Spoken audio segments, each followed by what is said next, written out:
देना, ठीक है।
हो गया पढ़ के?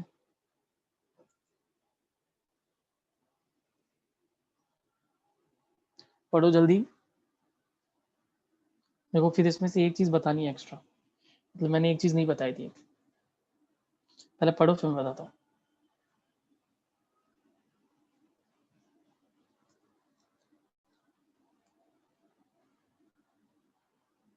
और ये फिर से एज एक्सपेक्टेड है, जितने फर्स्ट क्लास में दिखते हैं स्टूडेंट उससे कुछ 3-4 कम ही होते हैं हमेशा, पता नहीं ऐसा क्यों होता है। म्यूट।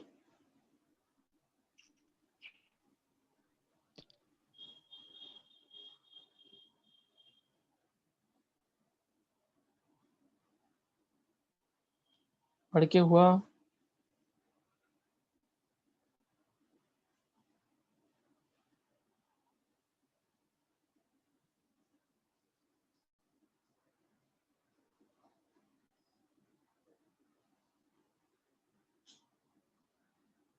ओके ठीक है, देखो सिंपल है, वही सब बताया जो मैंने आपको बोला था। मैंने आपको बोला था कि Z के अंदर ही हमेशा सिग्मा बॉन्ड बनता है, उन्होंने भी यही दिखाया है। देख सकते हो आप कि जब उन्होंने F और F के बीच में बॉन्ड बनाया, F और F के बीच में, है ना, तो आप देख सकते हो कि जब कॉन्फ़िगरेशन लिखी गई तो किस तरह से लिखी गई, 1s2 2s2 2p 2 मतलब px के अंदर py के अंदर दोनों के अंदर दो इलेक्ट्रॉन रखे उन्होंने, और Z को खाली रखा उन्होंने, क्योंकि उनको पता है स्पेसिफिकली कि एक्चुअली सिग्मा बॉन्ड बनाना है हमें, और सिग्मा बॉन्ड कभी भी x और y नहीं बनाता, ठीक है, सिग्मा बॉन्ड हमेशा pz बनाता है, मैंने आपको बहुत बार बताया। तो इसीलिए उन्होंने जो pz है उसको हाफ फील्ड रखा है ना, और लास्ट में एक्चुअली pz होता है ये। उसके बाद देखो ओवरलैप, यहाँ देखो पाई बॉन्ड कैसे बन रहा है, मैंने जैसा पढ़ाया था आपको, आप क्लियर कर देख सकते हो, इसमें लैटरल ओवरलैपिंग है, लिखा भी है साइड वाइज ओवरलैपिंग और साइड वेज ओवरलैपिंग, जिसके अंदर इंटर न्यूक्लियर एक्सिस से परपेंडिकुलर होता है ना, इंटर न्यूक्लियर एक्सिस आप देख सकते हो, इंटर न्यूक्लियर एक्सिस किधर है, ये ऐसे पास हो रही है, और ओवरलैपिंग किधर, इधर और इधर हो रही है। तो एक्चुअली आप ऐसे बोल सकते हो above and below the internuclear axis, या आप ऐसा भी बोल सकते हो perpendicular to the internuclear axis, है ना।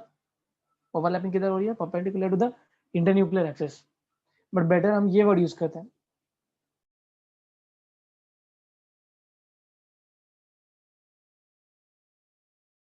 हाँ बेटर हम ये वर्ड यूज करते हैं above and below the internuclear axis, ना कि परपेंडिकुलर। लिखा है ठीक है, गलत तो नहीं है अभी। ओके, इसके अलावा आपको एक चीज और बतानी थी जो शायद मैंने उस समय नहीं पढ़ाई। तो क्या होता है ना, जब ओवरलैपिंग होती है ना तो शेप चेंजेस हो जाते हैं, कैसे देखो क्या होता है,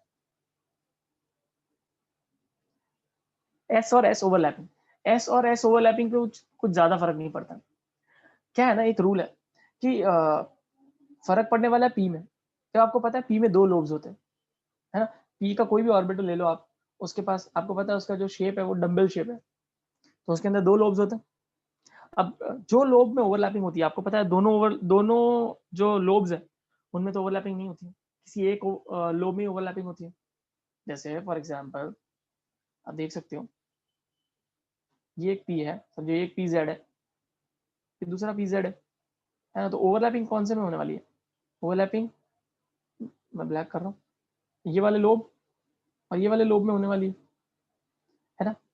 और ये जो ब्लू कलर में मैं हाफ पूरा नहीं भर रहा हूँ, इसमें ओवरलैपिंग नहीं हो रही है। जहाँ मैंने ब्लैक कलर किया वो वाले लोब में ओवरलैपिंग होने वाली है। तो याद रखना, ये भी थियोरी में बोला गया है कि जो लोब में ओवरलैपिंग होती है वो लोब जो है साइज में बढ़ जाता है, और जिसमें ओवरलैपिंग नहीं है वो लोब में जिस लोब में ओवरलैपिंग नहीं हो रही है वो ऑटोमेटिकली रिग्रेस हो जाता है या फिर कम हो जाता है साइज में। तो जब बॉन्डिंग होगी तो फाइनली कैसा दिखेगा ये?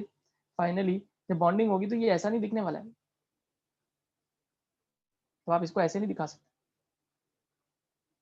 ऐसा नहीं दिखा सकते, ठीक है। आप कैसा दिखाओगे? ऐसा।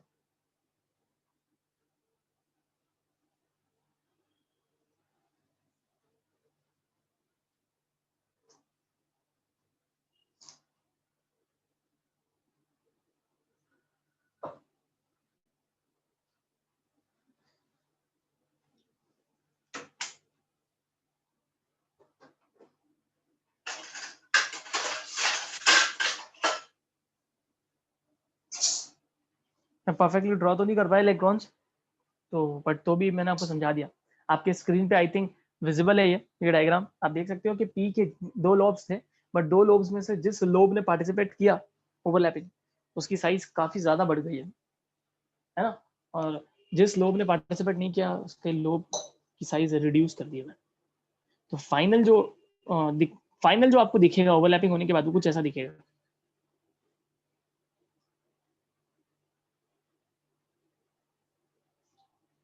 ऐसा ऐसा स्ट्रक्चर दिखेगा। बीच के दोनों लोब फ्यूज होकर काफी ज्यादा साइज ऑक्यूपाई कर लिए, और जो बेचारे साइज बाजू वाले लोब थे जिन्होंने बॉन्डिंग में पार्टिसिपेट नहीं किया वो एकदम छोटे हो गए। कुछ ऐसा फाइनल शेप दिखेगा। स्क्रीन पे सबके विजिबल है, वो इम्पोर्टेंट है कि स्क्रीन पे विजिबल है या नहीं है। स्क्रीन पे विजिबल है सबके यस तो है ना। ओके, तो इस तरह से शेप भी चेंज हो जाता है, ये भी ध्यान रखना। शेप चेंज हो जाता है और ऐसा हो जाता है शेप। याद रखो जिस जो लोग पार्टिसिपेट करेगा ओवरलैपिंग में उसकी साइज बढ़ जाती है, ठीक है। तो फिर पाई ओवरलैपिंग कैसी होगी? देखो पाई की ओवरलैपिंग कैसे होती है ध्यान, ये तो सिग्मा की हो गई। एस में तो कुछ होने वाला नहीं है, एस पे अब 2 लोब है ही नहीं, एस तो पूरा एक ही है स्फेरिकल, है ना, तो उसमें कुछ खास डिफरेंस आता नहीं। Sorry, okay. अब देखो यहाँ पर पाई पाई बॉन्ड की बात करते हैं। देखो पाई बॉन्ड, ये एक पी है, ये दूसरा पी है ना। और हमें पता है कि उसके अंदर कैसे होती है, above and below the internuclear axis overlapping होती है, जो मैंने ब्लैक कलर में दिखाया। और ब्लू जो है वो इंटरन्यूक्लियर एक्सिस है, ब्लू जो है वो इंटरन्यूक्लियर एक्सिस है।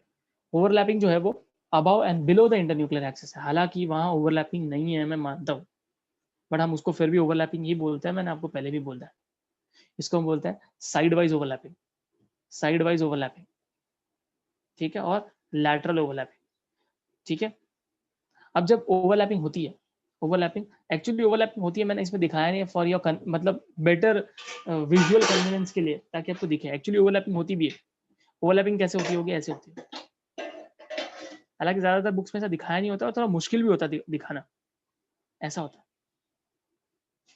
ओवरलैपिंग तो होती है, देखो ऐसा देख सकते हो आप कि ओवरलैपिंग तो हो रही है, एक्चुअली ओवरलैपिंग होती है, बट ये मुश्किल होता है दिखाना ऐसा। तो इसलिए ये ऐसा बेटर तरीका जो मैंने आपको अभी दिखाया। तो ओवरलैपिंग ऐसा नहीं है कि नहीं होती है, ओवरलैपिंग होती है। और यहाँ पर दोनों ही लोब्स पार्टिसिपेट करते हैं ओवरलैपिंग, है ना, ऊपर वाला भी और नीचे वाला लोब्स भी पार्टिसिपेट कर रहे हैं। तो अब इसका जो ओवरलैपिंग होने के बाद जो शेप है वो कैसा हो जाता है, देखो आप देख सकते हो कि यहाँ पर ओवरलैपिंग ऊपर वाले लोब में भी हो रहा है, नीचे वाले में भी हो रहा है। और मैंने तो आपको यही बोला है कि जो जहाँ पर ओवरलैपिंग होती है वो वाला जो पोर्शन होता है वो लार्ज हो जाता है, लार्ज हो जाता है ना। तो अभी देखो इसका शेप कैसा हो जाएगा, इसका शेप कुछ ऐसा हो जाएगा।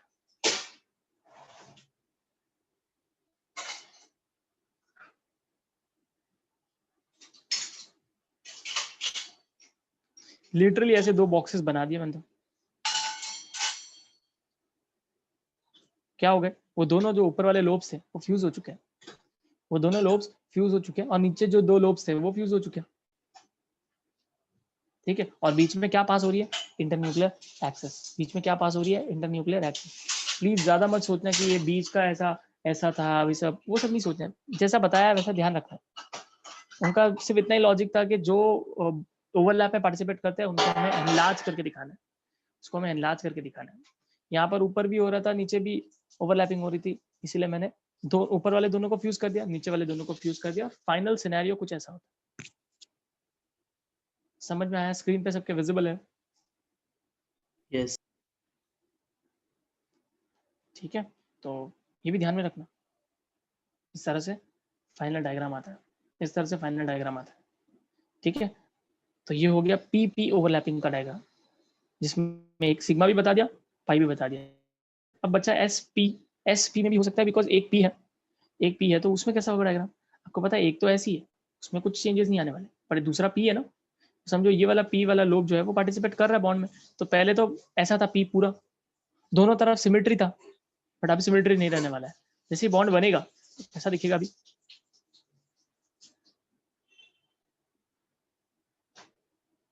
ऐसा ऐसा हो जाएगा। जो लोब पार्टिसिपेट नहीं कर रहा है वो रिग्रेस हो जाएगा, वो छोटा हो जाएगा। बहुत सिंपल से कंसेप्ट है, छोटे छोटे। क्लियर? एग्जाम में डायग्राम भी आता है, एग्जाम में डायग्राम बनाने भी बोलते हो लोग, पीपी ओवरलैप का डायग्राम बनाओ, एसपी ओवरलैप का डायग्राम बनाओ। तो जब डायग्राम बनाओगे तो कुछ आपको ऐसे ही दिखाना होगा। जो लोग को आप ओवरलैप में पार्टिसिपेट करवा रहे हो उसको साइज में बड़ा दिखाना आपको जरूरी है। क्लियर? और इनफैक्ट आपको वहाँ पे इलेक्ट्रॉन भी ड्रॉ करने होते हैं, मतलब मैंने यहाँ ड्रॉ नहीं किए, आपको इलेक्ट्रॉन भी ड्रॉ करने होते हैं। जहाँ ओवरलैपिंग पोर्शन है, ये रहा, ये ओवरलैपिंग पोर्शन है, यहाँ इलेक्ट्रॉन है। ठीक है, जहाँ ओवरलैपिंग पोर्शन है वहाँ आपको 2 इलेक्ट्रॉन भी दिखाने। सो आई थिंक क्लियर है सब कुछ। तो ओवरलैपिंग से रिलेटेड सारी चीजें क्लियर। सिग्मा बॉन्ड कैसे बनता है, पाई बॉन्ड कैसे बनता है ना? सिग्मा कैसे बनता है? एंड टू एंड ओवरलैपिंग, है ना, along the internuclear axis. Pi bond कैसे बनता है? साइड वाइज ओवरलैपिंग और लैटरल ओवरलैपिंग। ओवरलैपिंग कहाँ होती है? वहां पर above and below the internuclear axis, या फिर बोल सकते हो perpendicular to the internuclear axis. सब कुछ क्लियर है? कुछ भी डाउट? ओके, एक मैसेज है, क्या हुआ? ओके, आप डिस्कनेक्ट हो गए थे। कुछ ज़्यादा नहीं समझाया मैंने वैसे। देखो सिंपल सा इतना ही बता रहा हूँ, आई होप अभी आपको सुनाई दे रहा है। सिर्फ इतना समझो, सिर्फ मैंने इतना ही बोला है कि जो लोब पार्टिसिपेट करता है ओवरलैपिंग के अंदर, जो लोब ओवरलैपिंग में पार्टिसिपेट करता है वो साइज में बढ़ जाता है, और जो लोब पार्टिसिपेट नहीं करता है वो रिग्रेस हो जाता है। जैसे बेस्ट एग्जांपल आपकी स्क्रीन पर है, ये देख सकते हो आप। पहले 2 लोब थे, ये दिख रहे 2 लोब, है ना? ये पी के दोनों लोब पहले सिमेट्रिकल थे। मेरी स्क्रीन पे सिमेट्रिकल नहीं दिख रहे होंगे, बट एक्चुअली सिमेट्रिकल होते हैं। बट आफ्टर ओवरलैपिंग सिनेरियो देखो कैसा है। ये वाला लोब जो है ये पार्टिसिपेट कर रहा था बॉन्ड में, ये वाला लोब, तो देखो इसकी साइज काफी ज्यादा एनलार्ज हो गई है, काफी एनलार्ज हो गई। जबकि ये वाला लोब देखो, ये वाला लोब पार्टिसिपेट नहीं कर रहा था, नहीं करने की वजह से देखो वो लोब की साइज एकदम कम हो गई है, वो लोब की साइज एकदम कम हो गई है। सिमिलरली मैंने पी के बारे में यही बताया था, है ना? मतलब 2 पी अगर फ्यूज हो रहे थे, देखो सिर्फ आपके लिए फटाक से बता रहा हूँ, दोनों पी ऐसे ओवरलैप हो रहे हैं, तो ओवरलैपिंग वाला जो लोब है ये और ये है, तो जब ओवरलैपिंग होगी तो कैसा होगा?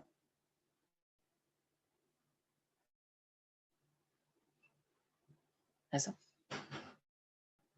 ठीक है, जो पार्ट ओवरलैपिंग में पार्टिसिपेट करने वाला है उसकी साइज बढ़ जाएगी, बस इतना ही है नटशेल में। क्लियर?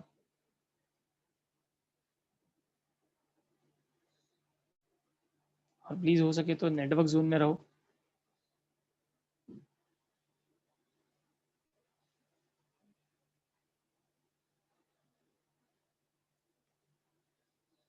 ओके, चलो ठीक है, तो फाइनली ये भी समझ में आई गया, और आई थिंक अभी आपको एकदम क्रिस्टल क्लियर रहेगा। देखो यहाँ पर आप खुद भी देख सकते हो, शेप देखो कैसा है।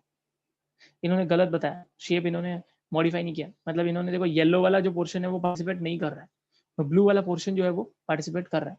कलर तो इन्होंने बनाया वैसे, बट फ्यूज होने के बाद उनको ऐसा दिखाना चाहिए था कि येलो को उनको रिड्यूस करना चाहिए था, उन्होंने नहीं किया, येलो को रिड्यूस करना चाहिए था।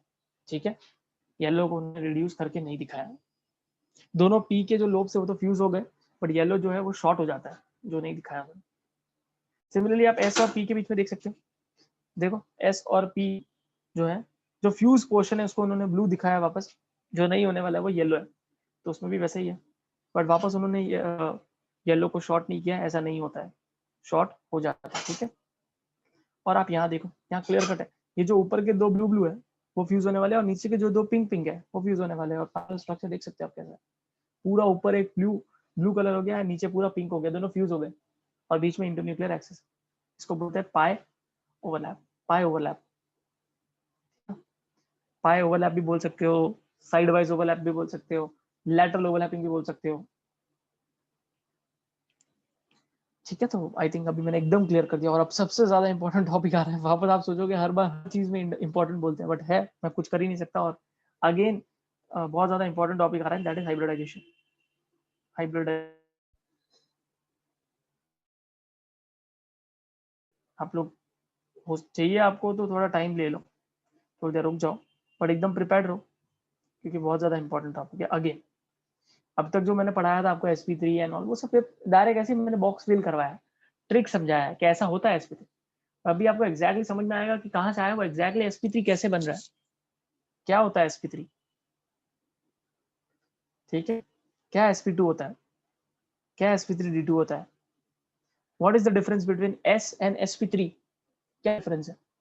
आप बोलोगे एक में तो ऐसे, एक में sp3 है, बट एक्चुअली ऐसा नहीं है ना। मेन आपको केमिस्ट्री के पर्सपेक्टिव से देखना है कि what is the difference between s and sp3, what is the difference between p and sp3, है डिफरेंस, और वो अभी मेरे को क्लियर करना है। तो बट कुछ लोग गायब होते जा रहे हैं, ये प्रॉब्लम क्रिएट हो सकता है। पहले कितने थे, 38, 6 नहीं है, इसमें से समझो एक पूजा मैम थे, ठीक है, वो बाकी लोग नहीं है यहाँ पर, अराउंड 5 लोग गायब है। मेरा कुछ नहीं जाने वाला है, जो लोग गए हैं उनका नुकसान हो सकता है, तो पता नहीं मुझे कौन गए वो भी पता नहीं है, पर ठीक है, मैं कंटिन्यू करता हूँ। ओके, आपको थोड़ा सा हॉल्ड लेना है तो आप बोल दो, तो थोड़ी देर रुक जाता है और फिर कंटिन्यू करते हैं।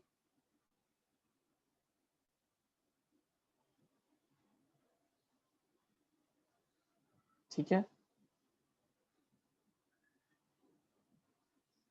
चलो कोई नहीं, थोड़ी देर रुक ही जाते हैं, 2 मिनट में चालू करता हूँ।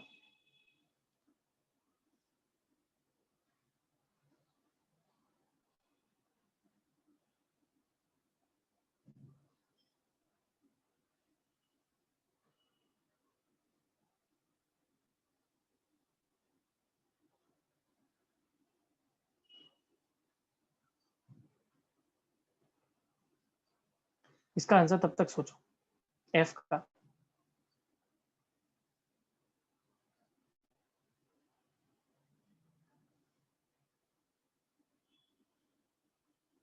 एफ एमसीक्यू का आंसर सोचो तब तक,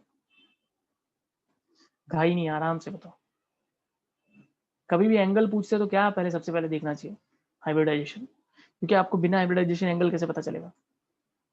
एंगल से, एंगल किससे रिलेट होता है, हाइब्रिडाइजेशन से, आपने पढ़ा है ना, sp में ये एंगल होता है, sp2 में ये एंगल होता है, sp3 में ये एंगल होता है।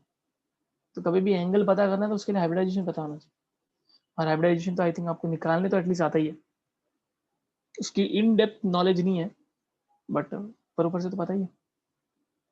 बताओ, और मैं एक्सपेक्ट भी करता हूँ कि इसका आंसर सही देंगे कोई ना कोई, तो एटलीस्ट एक, टाइम लो बट आंसर सही चाहिए मुझे।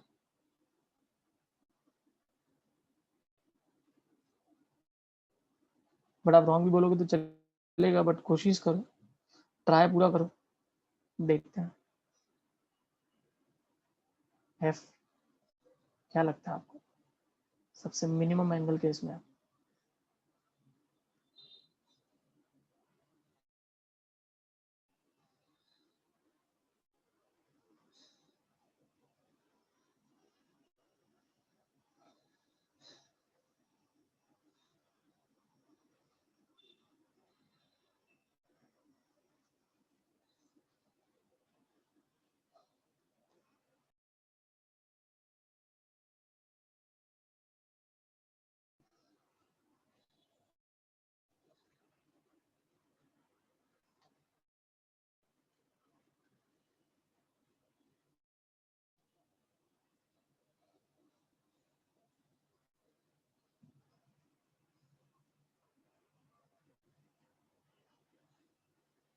किसी ने ट्राई किया?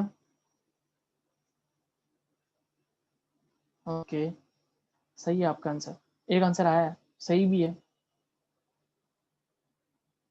अच्छा, जिन्होंने भी आंसर सही दिया, नाम नहीं बता रहा हूँ मैं, एक ही आंसर आया तो उनको समझ गया होगा किसका सही है। तो मुझे ये बताओ, इसमें सबसे मैक्सिमम किसका एंगल? आपने आंसर सही बताया है, मिनिमम आपने बताया, मैक्सिमम बताओ। बाकी लोग पहले मिनिमम ट्राई करो।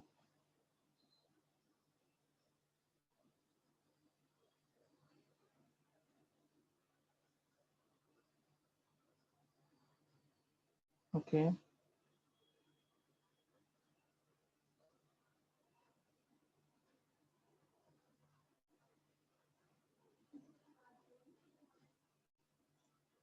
ट्राई नहीं कर रहे हो?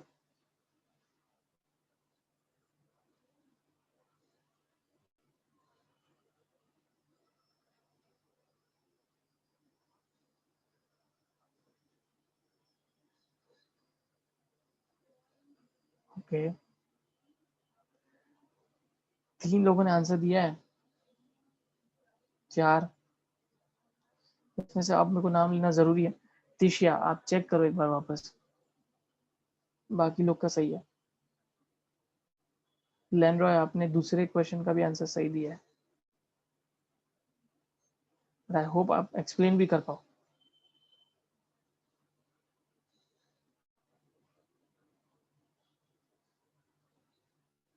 ओके, चलो, काफी टाइम रुक गया। इसका आंसर है वाटर। बिकॉज सबसे पहले हम हाइब्रिडाइजेशन निकालते हैं। देखो, सिर्फ C2H2 को छोड़ बाकी तीनों की हाइब्रिडाइजेशन सेम है। मीथेन, अमोनिया, वाटर, तीनों की हाइब्रिडाइजेशन है sp3।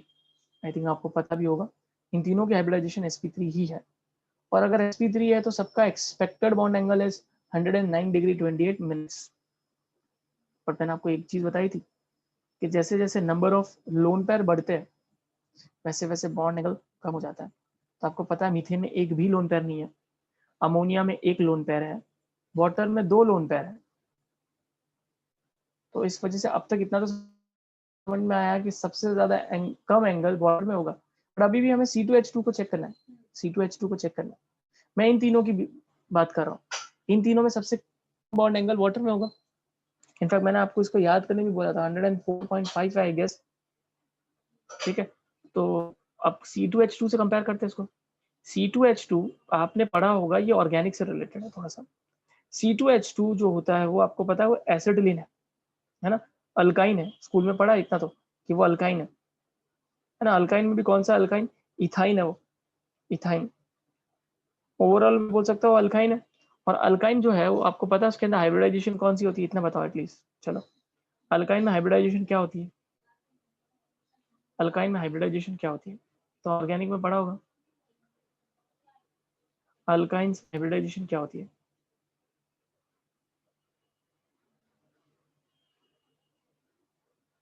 अल्काइंस में alkanes sp3, alkyne sp2, alkyne sp, है ना, sp होता है। अगर sp है तो आपको पता होगा बॉन्ड एंगल क्या होना चाहिए sp में।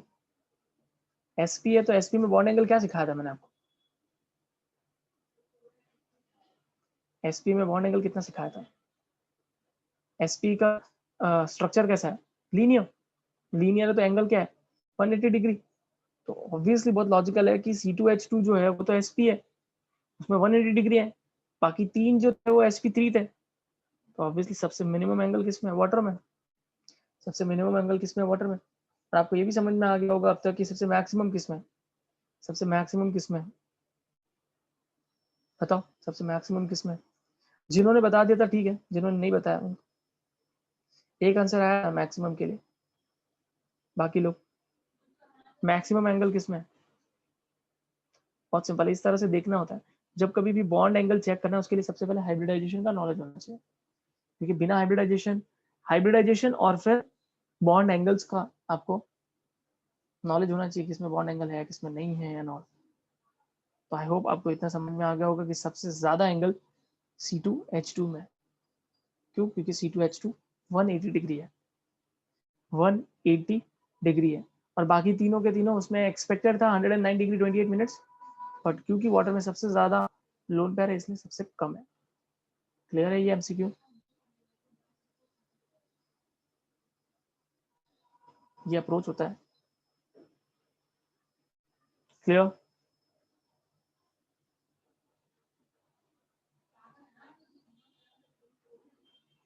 ठीक है, तो इस तरह से आपको चेक करना होता है।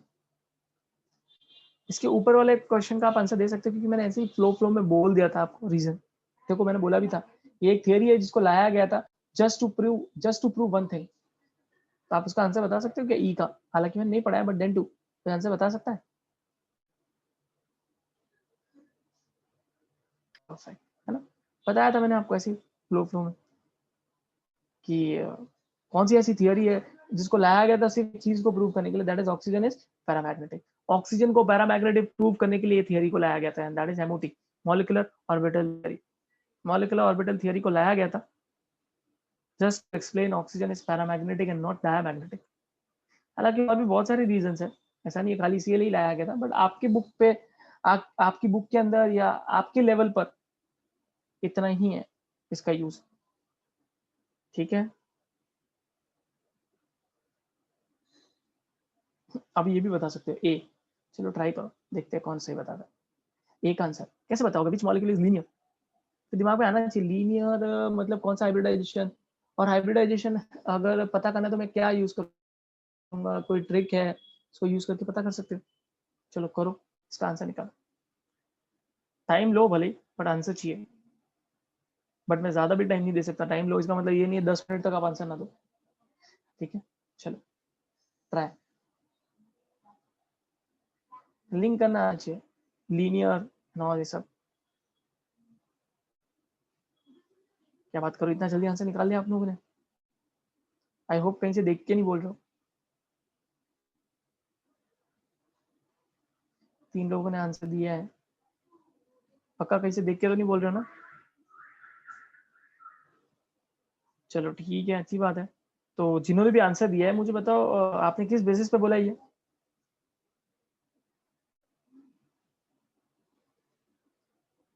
Which molecule is linear? चलो कोई बात, कार्बन डाइऑक्साइड आंसर है, सही है। कार्बन डाइऑक्साइड क्यों? क्योंकि कार्बन डाइऑक्साइड को अगर आप चेक करोगे ना तो वो ये हाइब्रिडाइजेशन क्या आने वाली है? sp। और जिसकी हाइब्रिडाइजेशन sp आएगी ऑब्वियसली वो लीनियर ही होने वाला है। अगर आप सबकी हाइब्रिडाइजेशन चेक भी कर सकते हो चाहिए तो SO3 की चेक करो। आपको पता है मैंने सिखाया था ट्रिक क्या है? S के अंदर वैलेंस इलेक्ट्रॉन 6, ऑक्सीजन के अंदर भी 6, तो मैं बोल सकता हूँ 24 ले सकता हूँ, है ना? S के अंदर भी 6 होते हैं, ऑक्सीजन के अंदर भी 6 होते हैं, तो 6 3 18, 18 प्लस 6 इज 24। 24 को किससे डिवाइड करूंगा? 8 से। 24 को 8 से डिवाइड करूंगा तो एक्जैक्टली 3 आ जाएगा। 3 प्लस 0, 3 आया मीन्स sp2 है, sp2 हाइब्रिडाइजेशन है। अब H2S को चेक करो, इसका क्या आने वाला है? इसका आपको पता होना चाहिए। वाटर का क्या आता है? वही इसका भी आएगा, क्योंकि क्या है, सिर्फ चेंजेस क्या है? ऑक्सीजन की जगह सल्फर है ना? वैलेंस इलेक्ट्रॉन सब कुछ सेम होता है। हाइड्रोजन के अंदर 2, सल्फर के अंदर 6, 2 प्लस 6 8। मैंने आपको बताया था जब कभी भी 8 आता है या 8 से कम आता है तो उसको 2 से डिवाइड करते हैं, तो 2 से डिवाइड करोगे तो 4 आएगा, और 4 आएगा तो sp3। Cl2O, ये आप बताओगे। चलो Cl2O क्या हाइब्रिडाइजेशन है Cl2O की?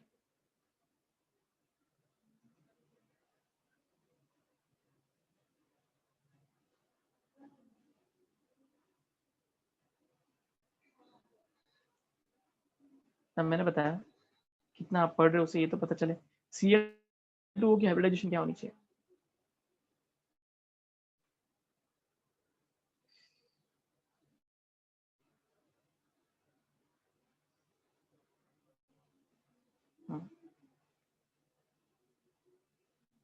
Okay,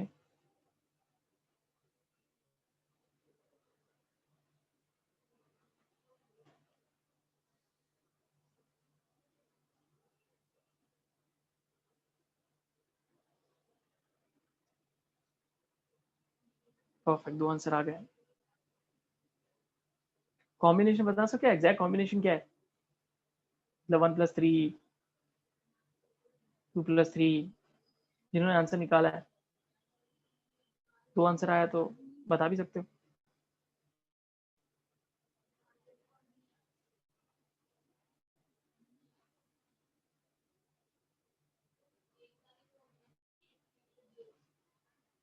perfect. कॉम्बिनेशन बता सकते हो? ओके। तिशिया आप प्लीज वापस वेरीफाई करो।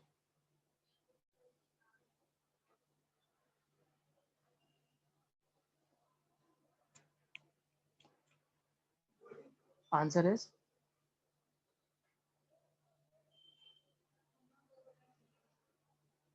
मैं रुका हूँ आपके लिए, क्योंकि एक आंसर रॉन्ग आया था तो उनके लिए रुका हूँ, वरना मैं भी बता देता फटाक से। तिशिया आप आंसर बता दो, फिर हम आगे कंटिन्यू करते हैं। ओके, कॉम्बिनेशन भी सही बताया आपने। आपको लगता है हाइब्रिडाइजेशन में इंटरेस्ट है, ऐसा लग रहा है कुछ। आप हाइब्रिडाइजेशन के बारे में पूछते तो आंसर बताते हो। इसके पहले इतने सारे क्वेश्चन पूछे तब आपने आंसर ही नहीं किया। आपको हाइब्रिडाइजेशन ज्यादा पसंद है, ऐसा कुछ है क्या? आई होप आपको पता होगा कि मैं किसको बोल रहा हूँ, जिन्होंने जस्ट आंसर दिया है 2+2। इसके पहले इतने सारे क्वेश्चंस पूछे, उसमें तो आपने कुछ बताया ही नहीं, सिर्फ ऐसे ही पूछ रहा हूँ। आपको हाइब्रिडाइजेशन वाला कंसेप्ट ही ज्यादा अच्छा लगा, ऐसा कुछ है क्या?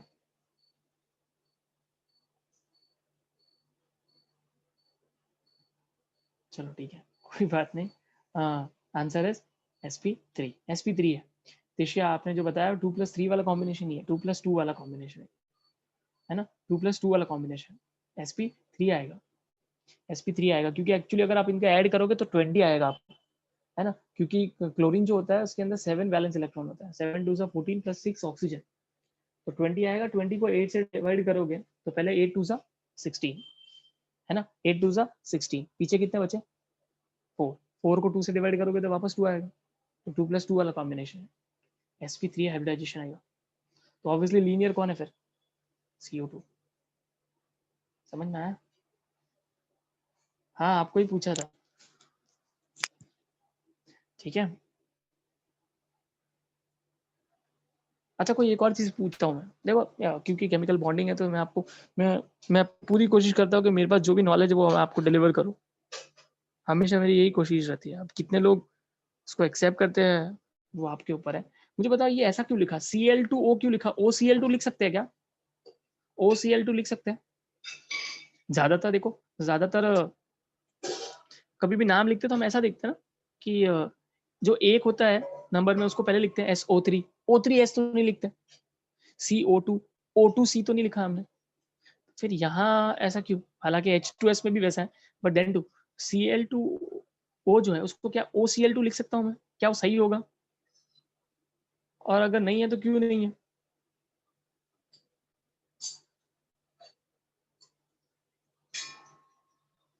क्या हम Cl2O को OCl2 लिख के आएंगे एग्जाम में तो सही मिलेगा क्या हमें?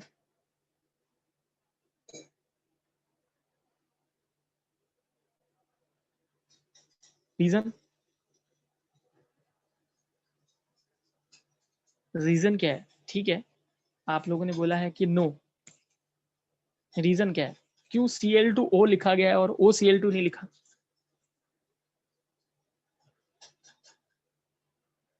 चलो कोई बात नहीं। अगेन यहाँ पर एक IUPAC का रूल है। IUPAC ने ये बोला है कि हमेशा हमें पहले उस एलिमेंट को लिखना होता है जिसका इलेक्ट्रोनेगेटिविटी कम होती है। जिसकी इलेक्ट्रोनेगेटिविटी कम होती है उसको लिखते हैं। तो आप देखोगे तो आप बुक में देखना, क्लोरीन और ऑक्सीजन में इलेक्ट्रोनेगेटिविटी हालांकि दोनों की सेम है ना? अगर आप ऐसे ही ऊपर ऊपर से पढ़ रहे हो तो सेम है, बट एक्चुअली देखे जाओगे तो इसकी इलेक्ट्रोनेगेटिविटी ज्यादा है ऑक्सीजन की। ऑक्सीजन की इलेक्ट्रोनेगेटिविटी ज्यादा है। ठीक है, अगर कोई आपको ऐसे टीचर पढ़ाया कि आपको ऐसे याद रखना है तो दोनों की इलेक्ट्रोनेगेटिविटी ऑलमोस्ट सेम होती है, दैट इज 3.5। नहीं नहीं नहीं, इनफैक्ट सॉरी, ऑक्सीजन की 3.5 और क्लोरीन की 3 है। ठीक है, अभी जान दो ये सब। तो ऑक्सीजन की इलेक्ट्रोनेगेटिविटी ज्यादा है, तो हमेशा हम पहले किसको लिखते हैं? जिसकी इलेक्ट्रोनेगेटिविटी कम होती है। तो क्लोरीन की इलेक्ट्रोनेगेटिविटी कम है, इसलिए क्लोरीन को पहले लिखा गया है। ये रूल है, सेम यहाँ पर भी तो एप्लीकेबल है H2S में। इधर भी ऐसे क्यों लिखा SH2? क्योंकि हाइड्रोजन की इलेक्ट्रोनेगेटिविटी कम होती है, इसको उसके लिए पहले लिखा गया। तो हमेशा याद रखना, ये IUPAC का रूल होता है कि हम हमेशा किसको पहले लिखें? जिसकी इलेक्ट्रोनेगेटिविटी कम हो। क्लियर है? समझ में आया रीजन?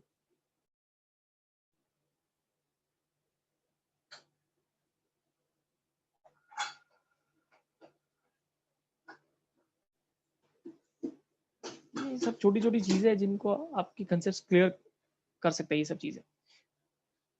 ठीक है, चलो अब हम हाइब्रिडाइजेशन पे प्रोसीड कर सकते हैं, बट आई थिंक लेक्चर खत्म हो चुका है।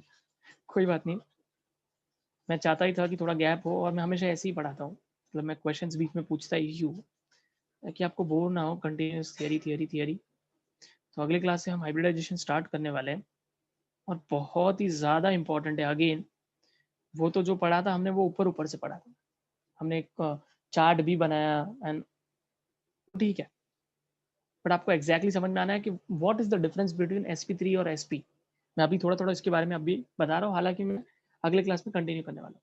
देखो, जब अब तक आपने जो पढ़ा है s ऑर्बिटल, एक्चुअली s, हाँ s ठीक है, s को ऑर्बिटल भी बोल सकते हैं और सबशेल भी बोल सकते हैं, बट p को आप ऐसा बोल सकते हैं कि p सबशेल है या p ऑर्बिटल है। तो बता सकता है स्ट्रक्चर ऑफ एटम के मुताबिक। हालांकि लेक्चर कभी भी रुक सकता है, जब भी लेक्चर रुकेगा आपको ज्वाइन करने की जरूरत नहीं है।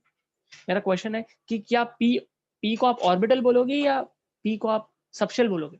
सही क्या है, पी सबशेल या पी ऑर्बिटल? आपका स्ट्रक्चर ऑफ एटम का नॉलेज अगर रहेगा तो आप बता सकते हो आंसर। मैं ज्यादा देर नहीं रुक सकता, आंसर है सबशेल है। अगर मैं प्रिसाइजली बोलूं पी एक्स वो ऑर्बिटल है, पी वाई ऑर्बिटल है, पी जेड ऑर्बिटल है। ऑर्बिटल मतलब वो सिर्फ एक डब्बा, एक box, that is orbital. D अगर मैं कोई बोलूँ कि क्या आप मैं ऐसा बोल सकता हूँ डी ऑर्बिटल? गलत, डी ऑर्बिटल नहीं होता है, डी सबशेल होता है। डी के अंदर जो एक एक बॉक्सेस है, d x y, d y z, d x z, d x square dash y square, d z square, वो सब ऑर्बिटल्स है इंडिविजुअल। ठीक है, ओके। तो आपको अब तक इतना पता है कि p x, p y, p z, s, d x y, d y z, ये सब क्या है? ऑर्बिटल्स। ये सब क्या है?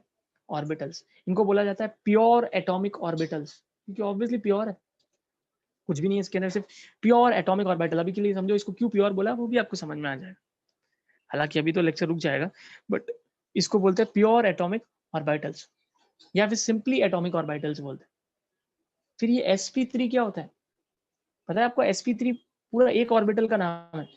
मुझे एक बॉक्स है ना, जिस तरह से आप अभी एक बॉक्स बनाते, तो एक बॉक्स का नाम होता था s, एक बॉक्स का नाम होता था px, एक बॉक्स का नाम होता था py, वैसे ही sp3 पूरे एक बॉक्स का नाम है। sp3 पूरे एक बॉक्स का नाम है। फिर ये क्या डिफरेंस हुआ? यहाँ पे मैं बोल रहा हूँ कि एक बॉक्स का नाम सिर्फ s है, px है, py है, pz है, और यहाँ मैं वापस बोल रहा हूँ कि एक बॉक्स का नाम, पूरे एक बॉक्स का नाम sp3 है।